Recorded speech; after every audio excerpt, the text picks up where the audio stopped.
প্রথমে আমি যে 4 তারিখে মহা মিছিল, মানে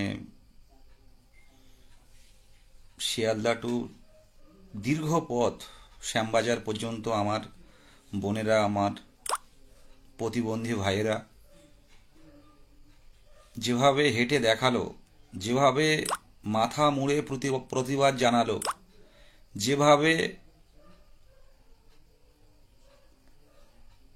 শবদেহ 22 স্টেটের শবদেহ বানিয়ে প্রতীকী প্রতিবাদ জানালো, সেটা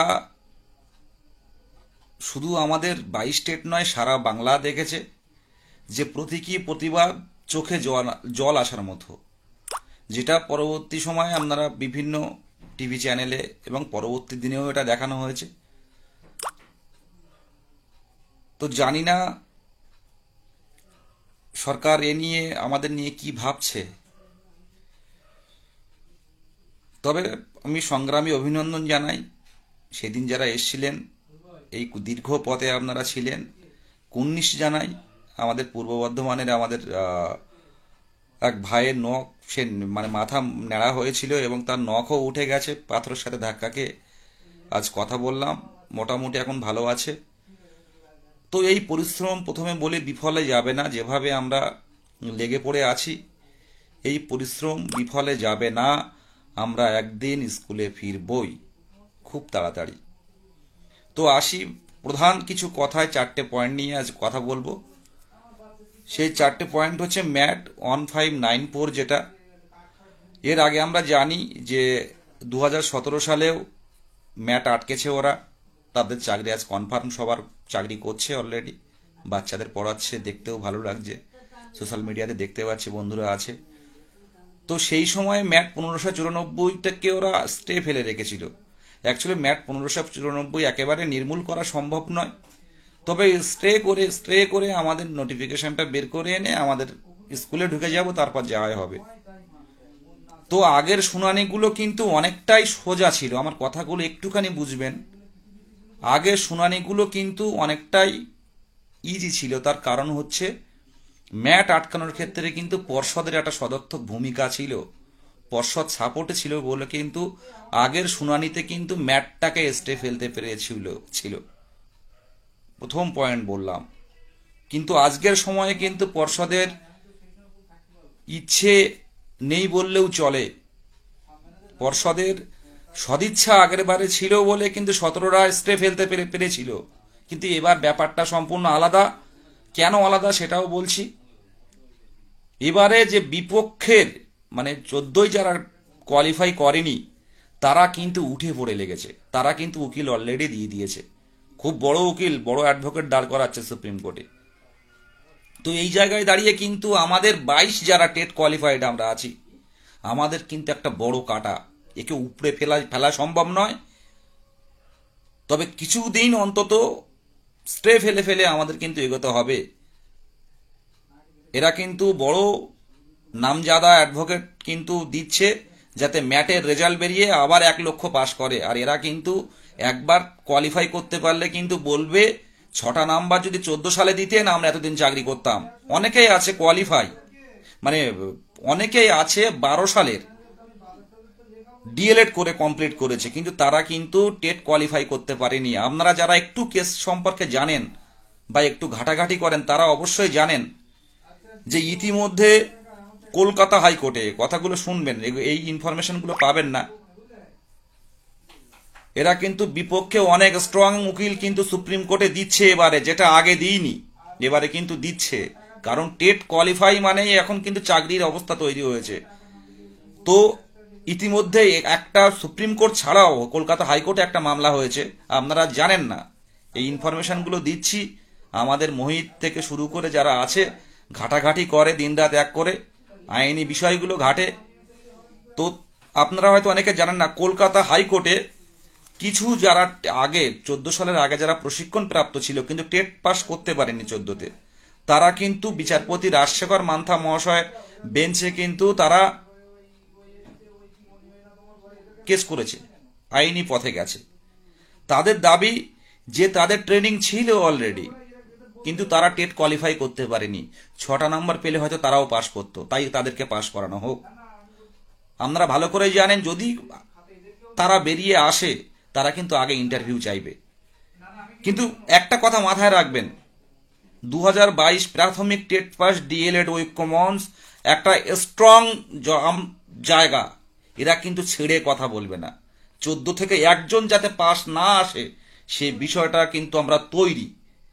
আমরা অর্থনৈতিকভাবে স্ট্রং, আমরা লয়ার দেব 22-এর স্বার্থে। সুপ্রিম কোর্ট ছাড়াও ম্যাট নিয়ে কিন্তু কলকাতা হাইকোর্টেও কেস হয়েছে। যারা আগে 14 সালের আগে ট্রেনিং ছিল, আরেকবার বুঝিয়ে দিচ্ছি 1 নম্বর পয়েন্টটা, যাদের আগে ট্রেনিং ছিল তারা বলছে যে যেহেতু 14 সালে সব ট্রেনিং প্রাপ্ত টেট কোয়ালিফাই সব পাস চাকরি পেয়ে গেছিল, তো বলছে যে 6টা নাম্বার যেহেতু ভুল, এটা তো প্রমাণিত, তাদেরকে এই 6টা নাম্বার দিয়ে পাস করানো হোক এবং চাকরি দেওয়া হোক। তারা বিচারপতি রাজশেখর মান্থার বেঞ্চে কিন্তু মামলা দাখিল করেছে।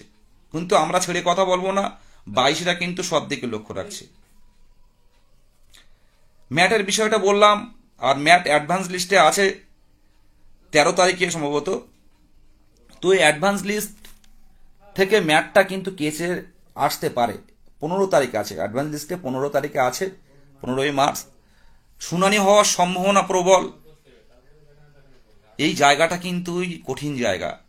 যারা এখনো পর্যন্ত বুঝতে পারেননি আপনার কষ্টে মানে চাকরি কতটা পাবেন, এই ম্যাট এসে গেলে কিন্তু যেটুকু চিন্তা, যেটুকু স্বপ্ন, যেটুকু আশা জেগেছিল সেটুকু কিন্তু একটা মহাসাগরে ডুবে যাবে আমাদের নৌকা। তাই বলবো 15 তারিখে ম্যাট কেসটাও ওঠার সম্ভাবনা অ্যাডভান্স লিস্টে দেখতে পাচ্ছি। একে আটকান, পর্যাপ্ত কিন্তু ফান্ড নেই। আমরা অ্যাডভোকেট দাঁড় করাবো, কিন্তু যদি ফান্ডিং বেশি আসে ফান্ডিং অনুযায়ী 17রা যেভাবে কেস লড়েছে আমরাও সেই উকিলের কাছে আশা করি লড়বো, কিন্তু ফান্ডিং অনুযায়ী আমরা কিন্তু ইতিমধ্যে সোশ্যাল মিডিয়াতে সব বলছি না, ফান্ডিং যেমন হবে তেমন কিন্তু উকিল দেব। কেস তখন কিন্তু কি হবে না হবে কিছু বলার থাকবে না। আমাদের কলকাতা হাইকোর্টে যেমন শিক্ষা বিষয়ক একজন মানে বিচারপতির কাছে যান, অন্যান্য মামলা একজনের বিভিন্ন বিচারপতি ভাগ আছে, কিন্তু সুপ্রিম কোর্টের ব্যাপার যারা গেছে তারা জানে যে এখানে রুমটা কিন্তু আলাদা। একই বিচারপতি কিন্তু অনেকগুলো মামলা দেখেন এবং এক এক ঘরে কিন্তু এক এক অ্যাডভোকেট ইন রেকর্ড, তারা কিন্তু ঘর অনুযায়ী লড়াই এবং সেই ঘর অনুযায়ী কিন্তু আমাদের অ্যাডভোকেট দাঁড় করাতে হবে। তাই আমি বলবো যারা এখনো পর্যন্ত ফান্ডিং দেননি ম্যাটটাকে আটকানোর জন্য ফান্ডিং দিন। আপনারা জানেন ধূপগুড়ির একটা আমাদের 22 স্টেট পাস ইউটিউবে, শুধুমাত্র আমাদের কোনো ঐক্য মঞ্চের গ্রুপে ছিল না, ইউটিউবে আমাদের ভিডিও দেখে 5,000 টাকা ফান্ডিং করেছে। আমরা 23 জেলার পক্ষ থেকে বলছি যে 5,000 টাকা ফান্ডিং করেছে আমাদের। একটাই কারণ যে তোমাদের লড়াই দাদা, আমার নাম বলবে না, তোমাদের লড়াইয়ে সামিল হলাম আমি, আবার লাগলে আবার দেব। তার নাম প্রকাশে অনিচ্ছুক। যে ম্যাটটাকে আটকান, ম্যাটটাকে না আটকালে ম্যাটে আসলে 1.5 লক্ষ পাস করে যাবে কি 1 লক্ষ পাস করে যাবে, সবাই ট্রেনিং করে নিয়েছে। সুতরাং আমরা কিন্তু হারিয়ে যাব। 5,000 টাকা, 500 না। কিন্তু যারা ফান্ডিং দিয়েছেন এবং দিতে চাইছেন, যারা 2বার দিয়েছেন আরেকবার দিতে চাইছেন, অবশ্যই দিন। দেখবেন উপরওয়ালা ভগবান আল্লাহ বলে কেউ একজন আছে, সে উপর থেকে দেখছে, আপনার এই ত্যাগ বিফলে যাবে না। ম্যাটটাকে ফান্ডিং করুন। যে কিউআর কোড আছে, আপনারা এখন ভাববেন না ভোট এসে যাচ্ছে কি হবে, আমরা কিন্তু কাজ চালিয়ে যাচ্ছি। আমি প্রথম ম্যাট নিয়ে বললাম, এবার দ্বিতীয় যে পয়েন্টটা নিয়ে বলবো ক্লাস 5 পঞ্চম শ্রেণী। আমাকে বিভিন্ন মানে ডিআই থেকে শুরু করে বিভিন্ন শিক্ষা দপ্তরের যারা অনেকে এই কেসটা যেহেতু লাইভ দেখে এই কেসটার বিভিন্ন সংবাদপত্রে দেখে আমাকে ফোন করেছিলেন যে বিদেশবাবু আপনারা যে এই কেসটায় গেলেন একটা ঐতিহাসিক সিদ্ধান্ত নিয়েছেন। এই পঞ্চম শ্রেণী যেহেতু 2টো শুনানি হয়েছে, আমার কটা পয়েন্ট উনি বললেন, ভদ্রলোক স্বামী স্ত্রী দুজনই সার্ভিসম্যান, বড় পদে আছেন, তো বললো এই কটা পয়েন্ট জানাবেন, অ্যাডভোকেটকে একটুখানি বলে দেবেন 3টে পয়েন্ট জানাবেন। আমি সব শুনলাম, লিখেও নিলাম। তো এই যে পঞ্চম শ্রেণীকে যদি আমরা, প্রাথমিকে দুটো শুনানি হয়েছে আপনারা জানেন, স্টেট ইচ্ছে করে আসছে না, রাজ্য সরকার ইচ্ছে করে আসছে না, ডিলে করছে।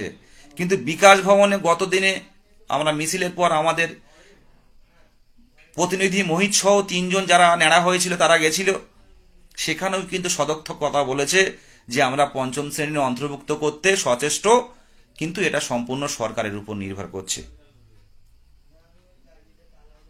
তো এই যদি পঞ্চম শ্রেণী যদি প্রাথমিকে আসে, প্রাথমিকের কতজন শিক্ষার্থী হবে জানেন? প্রায় 15 থেকে 20 লক্ষ শিক্ষার্থী বাড়বে। আর ছাত্র শিক্ষক অনুপাতে যখন রিক্রুটমেন্ট হবে, আশা রাখছি টেট কোয়ালিফাই পশ্চিমবঙ্গে বসে থাকবে না, এই বিহারের মতো নিয়োগ হবে এখানে। আমি বলছি বিহারের মতো নিয়োগ হবে। এই পঞ্চম শ্রেণীর অন্তর্ভুক্তকরণে কেউ এগিয়ে আসেনি। আজ প্রথম 22 স্টেট এত বড় একটা ঐতিহাসিক আইনি পথে গেছে। এটা যদি করতে পারি, 15 তারিখে আমাদের শুনানি আছে, আমরা চাইছি স্ট্রং কাউকে দিয়ে লড়তে, খুব ভালো করে স্টাডি করতে, এখনো স্টাডি চলছে কেসটা। তো এটা যদি লড়ে জিততে পারি, যদি মানে রাজ্য সরকার তো আসছে না, যদি আসলে কিছু বলার নেই, আমাদের যেভাবে কেস সাজানো হয়েছে, এটা পেলে মনে করবেন সামনের দিনে টেট কোয়ালিফাই পশ্চিমবঙ্গে কেউ বসে থাকবে না।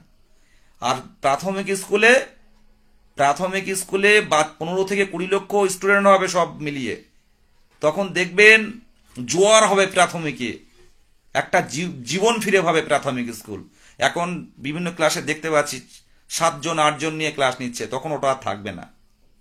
1 to 5 যদি প্রাথমিকে সুন্দরভাবে আমরা তুলে ধরতে পারি, এবং আমরা নিজের শ্রম দিয়ে যদি বাড়িতে গিয়ে মানে অভিভাবকদের সাথে কথা বলে প্রাথমিকে যদি সুন্দরভাবে পড়াতে পারি, আমরা জীবন ফিরিয়ে দিতে পারবো প্রাথমিক স্কুলে। এটা আমাদের প্রতিজ্ঞাবদ্ধ। 3 নম্বর যেটা বললো ইন্টারভিউ বিষয়। ইন্টারভিউ কবে আসতে পারে দাদা? ইন্টারভিউ কবে আসতে পারে? আমাদের মোহিত রহমান থেকে, অর্পণ থেকে শুরু করে সবার কাছে যারা আপনারা ফোন করছেন, আমি রিকোয়েস্ট করব ফোন করবেন না, কারণ সবাই বিভিন্ন কোনো না কোনো কাজে ব্যস্ত। টেক্সট দিয়ে রাখবেন, হোয়াটসঅ্যাপে টেক্সট দিয়ে রাখবেন, কোনো ভয়েস দিয়ে রাখবেন, কোনো না কোনো সময় সারাদিনের মধ্যে বা পরের দিনের মধ্যে কোনো না কোনো সময় কিন্তু রিপ্লাই দেবে যে ইন্টারভিউ কবে পাবো। ইন্টারভিউ খুব তাড়াতাড়ি পাবেন। পর্ষদ সভাপতির কাছে যখনই গেছি, তিনি বারবারই বলতে চেয়েছেন যে চলতি রিক্রুটমেন্ট শেষ হলে কিন্তু আমি আর দেরি করবো না, ইন্টারভিউ নেব। 7 তারিখের মধ্যে সব ক্লিয়ার হচ্ছে। সুপ্রিম কোর্টের আদেশ অনুযায়ী যারা 20-22-এর পরবর্তীকালে যারা কেসে নেই, তারাও আসছে ইন্টারভিউ দেওয়ার জন্য। তাদের জন্য ইচ্ছে করলে সুপ্রিম কোর্টের অর্ডার অনুযায়ী একটা ডেট এক্সটেনশন করতে পারে। সেই কারণে আমরা 2022 যারা এক্সট্রা, এরা তো 7 তারিখের মধ্যে নিয়ে বোর্ড চাইলে এক্সটেন্ড করে মার্চ মাসের 22-এর মধ্যে, একটা কথা আগে বলি যে মার্চের 22-এ কিন্তু 20-22-এর এটা কিন্তু কমপ্লিট হবে, ক্লিয়ার হবে। মানে মার্চের 22-এ কিন্তু আর কোনো আইনি বাধ্যবাধকতা থাকছে না। এখন আমাদের পর্ষদকে চাপে রাখতে হবে, সরকারকে চাপে রাখতে হবে, কর্মসূচিগুলো রূপায়ণ করতে হবে। আমাদের যে আইন অমান্য হয়েছিল 27 তারিখে, মিছিলের পর সাংবাদিকরা আমাকে ধরে বলল এই আইন অমান্য এর আগে আমরা দেখিনি। যার তীব্রতা, যার তরঙ্গ, মানে কোন দিকে ছেড়ে কোন দিকে দৌড়বে পুলিশ। তো পর্ষদ 22 তারিখের মধ্যে আমরা চাপে রাখছি বিভিন্নভাবে। 22 তারিখের মধ্যে পুরো 20-22 সহ 22 তারিখে কেস কিন্তু উঠছে সুপ্রিম কোর্টে, এবং সম্পূর্ণ 20-22 এবং 14-17 যা যা জটিলতা আছে 22 তারিখে কিন্তু কমপ্লিট হবে। এটা গেল। আর যে কথাটা বলবো, পর্ষদ চাইছে, কিন্তু সরকার কি চাইছে? সরকার তো ইচ্ছে করলে অনেক কিছু পারে। আপনারা জানেন 16,500 যে রিক্রুটমেন্টটা হওয়ার আগে আমরা তখন 17 সালের পরীক্ষার জন্য, 17 সালের টেটের জন্য আন্দোলন করছি। অর্পণ থেকে শুরু করে আমরা, মুস্তাক হোসেন যারা আপনারা চেনেন, 17-র মুস্তাক, সলিল, এরা আমরা যখন একসাথে আন্দোলন করছি, বামাপদ পান, পিয়ালি সামন্ত, রিন্টু সমদ্দার থেকে শুরু করে, অর্ক থেকে শুরু করে আমরা যখন আন্দোলন করছি, অনেকেরই নাম মনে পড়ছে। আমাদের অর্পণও ছিল, নন্দিতা ছিল। তো সেই আন্দোলনের সময় যে আমাদের রিক্রুটমেন্ট করতে হবে, 17-র ইন্টারভিউটা নিতে হবে, সরি টেটটা নিতে হবে, সেই সময় 16,500 একটা, তখন বলা হয়নি, তৎকালীন সেক্রেটারি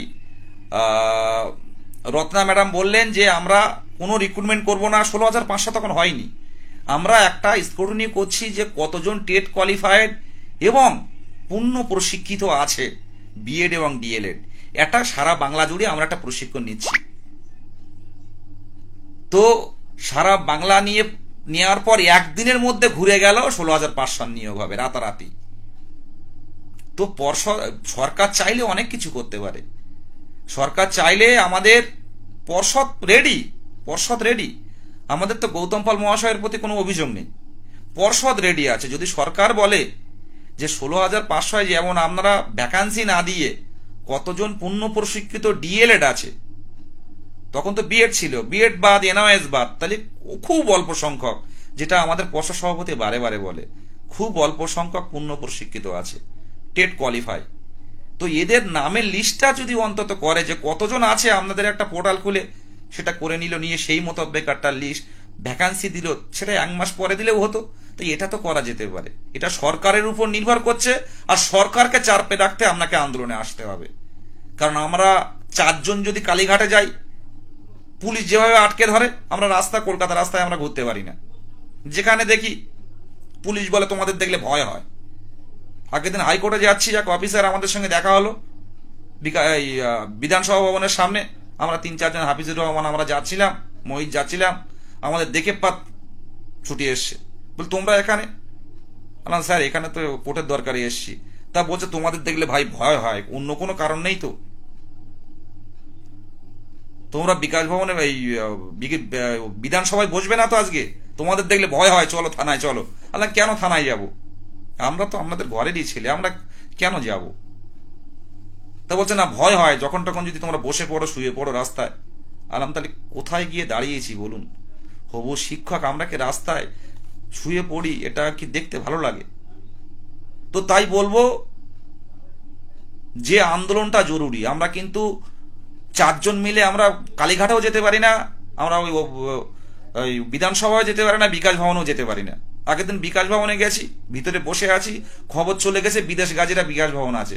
বিদেশ গাজী সুদীপ, সুস্মিতা আর ওই মোহিত, সাথে সাথে পুলিশ ফোর্স আসলো, বিকাশ ভবন থেকে আমাদের বাইরে নিয়ে এসে বসালো। দেখো তোমরা কিন্তু হয়ে গেছো, আমাদের উপর লেভেল থেকে তোমাদের ছবি, তোমরা ওখানে ঢুকে আছো, সেই ছবি পাঠিয়ে দিয়ে দেখো, এই হোয়াটসঅ্যাপে ছবি দেখো তোমাদের। তো এইরকম হয়ে গেছে। তো এটাই দরকার আন্দোলনটা করতে গেলে। কেন বলছি বারে বারে, রাজপথে এতবার নেমেছি 22-এর মতো, এমন ধারাবাহিক এবং খুব তীব্রতাযুক্ত তরঙ্গায়িত আন্দোলন কিন্তু এর আগে হয়নি।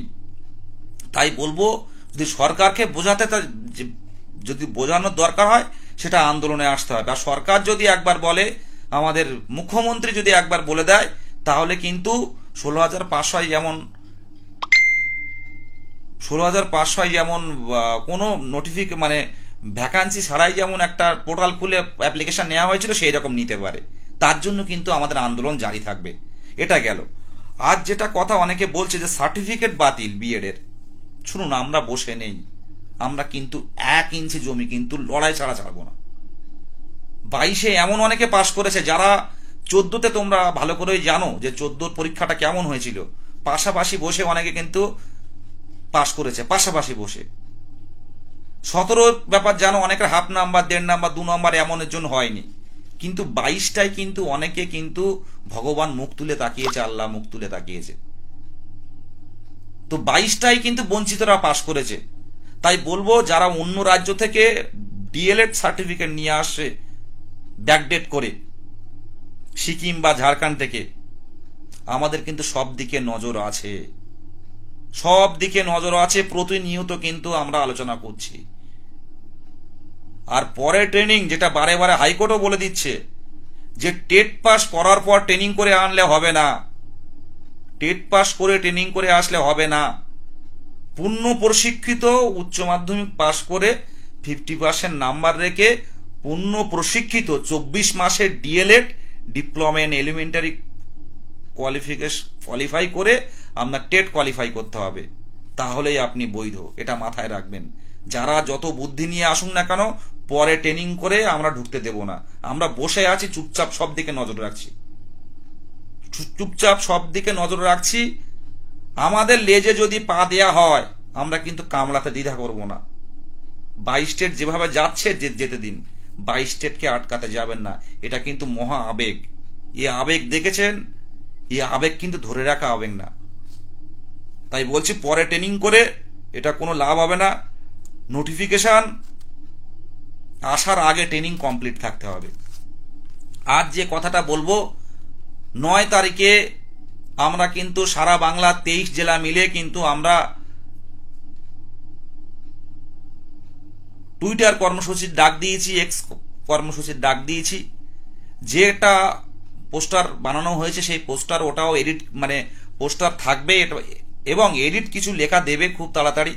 সেটা কপি করে করে কিন্তু আপনাদের দয়া করবে একটু ভাইরাল করুন, একটু ভাইরাল করুন। এটুকুই বলবো। 9 তারিখের কর্মসূচিটা আপনারা ভাইরাল করুন। 10 তারিখে কিন্তু আমাদের এই ভাইরাল কর্মসূচি কিন্তু অনেক সময় যদি খুব ভাইরাল হয়, তাহলে কিন্তু নিউজ পেপার বা আদার্স সাইডে আমরা দেখতে পাবো। সরকারের কিন্তু চোখ যেতে পারে। সরকার সদিচ্ছা থাকলে সবকিছু করতে পারে। 22 তারিখে কিন্তু কমপ্লিট হয়ে যাচ্ছে, আইনি জটিলতা কিচ্ছু থাকবে না। এখনো কিছু নেই। ইচ্ছে করলে পূর্ণ প্রশিক্ষিত ডিএলএড এবং টেট কোয়ালিফাই কত, সেটা নিউ পোর্টাল খুলে কালকেই কিন্তু অনলাইন ফর্ম ফিল আপ করতে পারে। এটা বারবার বলছি, পঞ্চায়েতে ফর্ম ফিল আপ শুরু হয়েছে, বারবার একই কথা বলছি, বারবার যে অন্তত একটাবার করুন। পূর্ণ প্রশিক্ষিত কতটা আছে। তো এই কয়েকদিনে কিন্তু আমরা খাটছি, শুধু বাড়িতে বসে নয়, বিভিন্ন দিকে ফোন করে করে যে অন্তত অনলাইন ফর্ম ফিল আপটা করে রাখুন।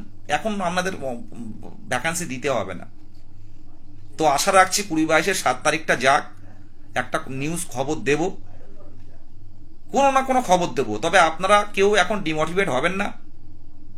ভোট হয়ে যাচ্ছে বা ভোট এসে যাচ্ছে বলে কেউ ভেঙে পড়বেন না, কেউ ভেঙে পড়বেন না। ভোট কয়েকদিনের মধ্যে, কিন্তু ভোট তো সারা বছর ধরে হবে না। তো পর্ষদ সভাপতি এবং সরকারের উপর ভরসা আছে। পর্ষদ সভাপতি বারে বারে একটাই কথা বলেছে যে আপনারা ভাগ্যবান। আমি আবারও বলছি যে আমি এই সোশ্যাল মিডিয়াতে সবাই দেখে, পর্ষদ সভাপতি হয়তো নিজেও দেখতে পারেন। উনি বলেছিলেন আমার এখন নিয়োগ দিতে বললে আমি 50,000 নিয়োগ দিতে পারবো। আমি আবারও বলছি, আমাকে চেনেন স্যার, আমাকে চেনেন, আমাদেরকে চেনেন যারা আমরা যাই বারে বারে। স্যার বলেছিলেন যদি এখন আইনি জটিলতা মুক্ত হয় আমি 50,000 নিয়োগ দিতে পারবো। এবং আপনারা কেউ বসে থাকবেন না। আপনারা টেট কোয়ালিফাই হয়েছেন, বিএড নেই, এনআইএস নেই, কেউ বসে থাকবেন না। এই কথাটা কিন্তু আমার কানে বাজে। আর প্রত্যেক দিন শোয়ার আগে কিন্তু একবার করে ভাবি, চাকরিটা খুব দরকার। এটুকু বলে শেষ করছি, আর দীর্ঘায়িত করব না। আপনারা ম্যাটের ফান্ডিংটুকু দিন। যারা একবার দিয়েছেন আরেকবার দিন, যারা দেননি তারা দেওয়ার চেষ্টা করুন, অবশ্যই চেষ্টা করুন। 200-100 করে দেবেন না, এতে একটা সুপ্রিম কোর্টে লড়া সম্ভব হয় না। সুপ্রিম কোর্টে আমি বারবার বলছি, সুপ্রিম কোর্টে যেমন ফান্ডিং উঠবে তেমন লয়ার দেব। কিন্তু এবার 14রা যদি, যারা টেট ফেল যারা, তারা যদি বড় লয়ার দেয়, কেস জেতার কিন্তু সম্ভাবনা থাকবে না। তখন কিন্তু আমরা জবাবদিহি করতে পারবো না। আমরা আমাদের দিক থেকে চেষ্টা করব, কিন্তু পর্যাপ্ত ফান্ডিং না হলে কিন্তু বড় অ্যাডভোকেট বেয়ার করতে পারবো না। আর একটা কথা বলবো, আমার এই ভিডিওটা বিভিন্ন ইউটিউবে আপনারা যারা দেখেন, আমাদের অ্যাডমিনদের নাম্বারটা দিয়ে দেবেন। ইউটিউবে কমেন্ট 22-এর নিয়ে কোনো কথা বললে কমেন্ট করবেন। অনেকেই চেনে না, অনেকেই গ্রুপে ঢুকতে পারেনি এখনো। তাই বলবো কমেন্টে অন্তত যারা দেখছেন, প্রায় 600 জনের কাছাকাছি, 600 আপনারা দেখছিলেন, তাদেরকে বলবো আপনারা যেহেতু অনেকে ইন্টারভিউ দেখেন, বড় চ্যানেলে আমাদের ঐক্য মঞ্চের কারোর নাম্বার দিয়ে দেবেন। ঐক্য মঞ্চের নাম্বার দেবেন, দিলে অনেকেই যুক্ত হতে পারবে। আগের দিন 3 তারিখে যিনি 5,000 টাকা দিয়ে আমাদেরকে কন্ট্রিবিউট করেছেন, হেল্প করেছেন, উনি ইউটিউব দেখে থেকে এসেছিলেন, আমাদের ঐক্য মঞ্চের কোনো ভেরিফাইড গ্রুপে ছিলেন না। উনি কোনো প্রচার চাননি, বললো আমি ইউটিউবে আপনাদের ফলো করি, আমার লাইভটা ফলো করে, কিন্তু আমাদের গ্রুপে নেই। তো এইসব মানুষরা ঠিক একদিন তাদের স্কুল ফিরে পাবে। যারা নিঃস্বার্থভাবে, যারা সার্বিক স্বার্থে লড়ে, ভগবান তাদের ফেরায় না। যারা 4 তারিখে এসেছিলেন, যারা 27 তারিখে এসেছিলেন, তাদেরকে আমার আন্তরিকভাবে অভিনন্দন। ভগবান ফেরাবে না, ঠিক স্কুলে ফিরে যেতে পারবেন। ম্যাটের ফান্ডিং আজ যারা দেননি, কালকে ফান্ডিংটা দিন, আজ রাতেই দিন। আমি আবারও বলছি, নামটা বলছে হাফিজুর রহমান, অ্যাকাউন্টে ফান্ডিং দেবেন। এবং নন্দিতা মণ্ডল, যে মানে আপনারা কোডটা ভালো করে পড়বেন, ওই নাম্বারে আপনারা স্ক্রিনশট, নাম, ফোন নাম্বার এবং জেলার নামটা পাঠাবেন। আজ যদি পারেন, আপনারা তো বিভিন্ন ইউটিউব চ্যানেলে ইউটিউবে দেখেন, তো ইউটিউবার আমরা বিভিন্ন দিন আমাদের প্রচারগুলো চালাই, কিন্তু আমাদের এই কিউআর কোডটা যদি পারেন, আমাদের প্রচার যদি পারেন, একটু ইউটিউবে জানাবেন। যাদের ইউটিউবার আছে, আমার নাম্বারে একটু কন্ট্যাক্ট করতে বলবেন। আমার নাম্বার অনেকেই জানেন, দরকার হয় টেক্সট করবেন, আমি যতটা পারি সুযোগ পেলে রিপ্লাই করব। ইউটিউবে একটু জানান। 22 কিন্তু বেশি নেই যেভাবে আন্দোলনে যাচ্ছে আমার তো মনে হয়। তবু ইউটিউবটা একটু দেখবেন, কেউ যদি ঐক্যমঞ্চে যুক্ত হতে চায় একটু জানাবেন। আর একটা কথা বলি, 22-এর লড়বো কিন্তু আমরা। 22-এর বিপক্ষে যে শত্রু আসুক, লড়বো কিন্তু আমরা। দিনের শেষে কিন্তু 22-কে জিততেই হবে। 22-এর মতো এত বড় আন্দোলন কিন্তু বাংলায় কোনো চাকরি প্রার্থীরা করেনি। সেটা নিউজ প্রিন্ট মিডিয়া আপনারা দেখেছিলেন, আনন্দবাজার থেকে শুরু করে প্রত্যেকটা মিডিয়া, মানে সংবাদপত্রেও কিন্তু আমাদের কথা তুলে ধরেছে। তো আমরা পাবো, আশা করছি পাবোই পাবো, খুব ইন্টারভিউ খুব দ্রুত পাবো। তবে কর্মসূচি থেকে, ধারাবাহিক আন্দোলন থেকে কিন্তু আমাদের সরে আসলে হবে না। আর যেহেতু সামনে ভোট, আবারও বলবো, সরকার বিরোধী কোনো পোস্ট করব না। আমরা সরকারের সাথে আছি, কিন্তু শূন্য পদটা কিন্তু আমাদের বেশি দিতে হবে। শূন্য পদটা কিন্তু আমরা বেশি চাই। আমরা 2-10 দিন ওয়েট করতে পারি, কিন্তু শূন্য পদটা কিন্তু বেশি চাই, যাতে সবাই বেরিয়ে যায়। বিহারের মতো যাতে সবাই নিয়োগ পায়, বিহারে টেট কোয়ালিফাই আমাদের চাকরি, সেই নিয়োগের অপেক্ষায় আমরা আছি। শুভরাত্রি, সবাই ভালো থাকবেন আর নিজের প্রতি যত্ন নেবেন। আর কি করে কিভাবে আমাদের ইন্টারভিউ ছিনিয়ে আনতে পারবো তার মতামত দেবেন। জেলা অ্যাডমিন যারা আছে, জেলা নেতৃত্বরা যারা আছে, তাদের সাথে হোয়াটসঅ্যাপে কথা বলবেন, নিজের মত বিনিময় করবেন। ডিপ্রেশনে কেউ পড়বেন না, হাসুন, লড়াই জারি থাকবে, হাসুন। অনেকে বলে ডিপ্রেশনে পড়ে গেছে দাদা, আমার দিনে 10 থেকে 15টা ফোন এমন আসে, আমি বললে হয়তো আপনারা কারা বিশ্বাস করবেন জানি না, 10 থেকে 15টা ফোন আসে ডিপ্রেশন নিয়ে। আমি অনেকের কথা বলি, অনেকে বলে দাদা তোমার লাইভ দেখে অনেকটাই কিন্তু মুক্তি পাই, কিছুটা কথা বললেও কিছুটা মুক্তি পাই, কিন্তু সবার সাথে তো সবসময় কথা বলে সম্ভব হয়ে ওঠে না। তো সবাই ভালো থাকবেন, দেখবেন 22 মুক্তি পাবে, আর 22ই ইতিহাস রচনা করবে। তাই বলবো, আমাদের মোহিত রহমান অর্পণ থেকে যারা আছে তাদেরকে টেক্সট করে জানবেন। সুদীপ যারা আছে, ইন্দ্রজিৎ, কার্তিক থেকে শুরু করে 23 জেলার, সেই কোচবিহার থেকে, জলপাইগুড়ি থেকে, আলিপুরদুয়ার, উত্তর দক্ষিণ দিনাজপুর থেকে, মালদা, মুর্শিদাবাদ, বীরভূম থেকে, হাওড়া, জঙ্গলমহল, ঝাড়খণ্ড থেকে, এই ঝাড়গ্রাম থেকে শুরু করে 2 মেদিনীপুর, 2 24 পরগনা থেকে শুরু করে আমরা আছি। 23 জেলা খুব স্ট্রং, আমরা পাশে থাকুন। ফান্ডিংটুকু দিন অন্তত। এই ভোটের মধ্যে কিছু না হোক, আইনি পদগুলো কিন্তু স্ট্রং করে রাখতে হবে। আমি এই কথা বলেই শেষ করব।